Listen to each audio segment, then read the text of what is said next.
Terasi dipercayai berasal dari kata asih yang diberi imbuhan tel. Kata asih sendiri dalam bahasa Sunda bermaksud cinta, suka. Dengan demikian maka, jika kata asih diberi imbuhan terasi, maka mempunyai makna yang sangat disukai.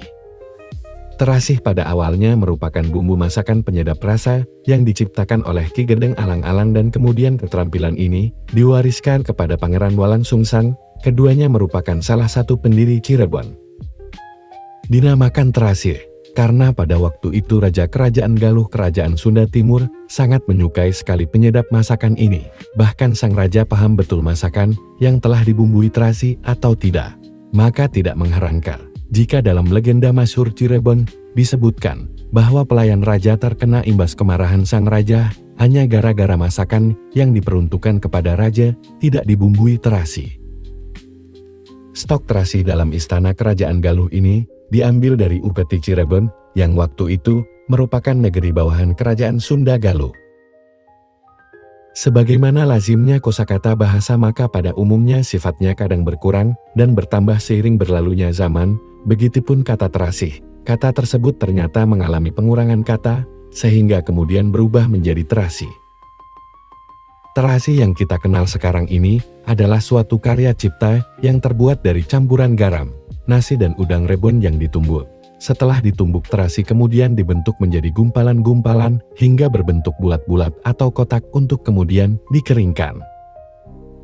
Setelah kering barulah, terasi dapat disandingkan untuk dipergunakan sebagai penyedap makanan, dicampurkan sebagai bumbu olahan daging-dagingan, ikan, sayur mayur atau bahkan disertakan sebagai penyedap rasa dalam sambal.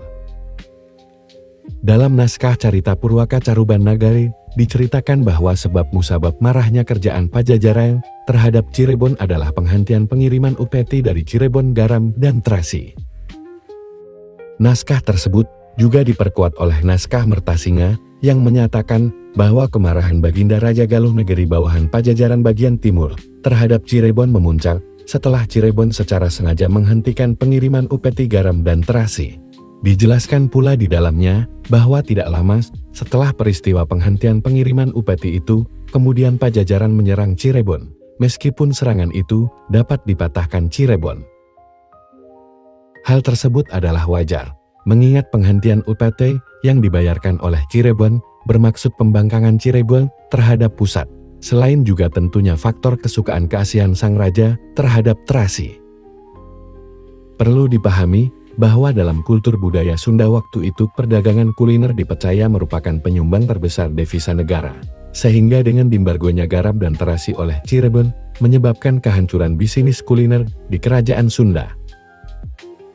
Pada waktu itu, garam dan terasi merupakan kunci dari kesedapan sebuah olahan makanan terutamanya makanan pokok nasi dan lauk pauknya. Hal tersebut dapat dipahami karena waktu itu tidak ada penyedap rasa seperti micin vetsin, apalagi masako, Ajinomoto atau penyedap rasa sejenisnya. Jadi pada waktu itu, garam dan terasi merupakan penyedap rasa andalan di zamannya. Tidak ada terasi maka sudah dapat dibayangkan bagaimana rasa masakan yang dihasilkan. Dengan demikian maka dapatlah dipahami bahwa terasi rupanya berpengaruh terhadap kehancuran kerajaan Sunda, bermula dari matinya kegiatan ekonomi, khususnya bisnis kuliner. Karena para penggemar maskar tidak lagi menaruh respon positif terhadap penjual-penjual makanan yang sudah tidak sedap lagi dan pada nantinya lesunya ekonomi kerajaan Sunda karena matinya bisnis andalan rakyatnya ini, kemudian menghancurkan pendapatan pajak kerajaan. Maka kegiatan embargo terasi yang diterapkan Cirebon terhadap Galuh ini, pada nyatanya merupakan pembunuhan perlahan-lahan. Karena jika dimaknai secara jujur terasi zaman itu kedudukannya sama persis dengan minyak bumi dalam zaman ini. Tidak ada minyak bumi tentunya dapat menyebabkan lumpuhnya ekonomi suatu negara.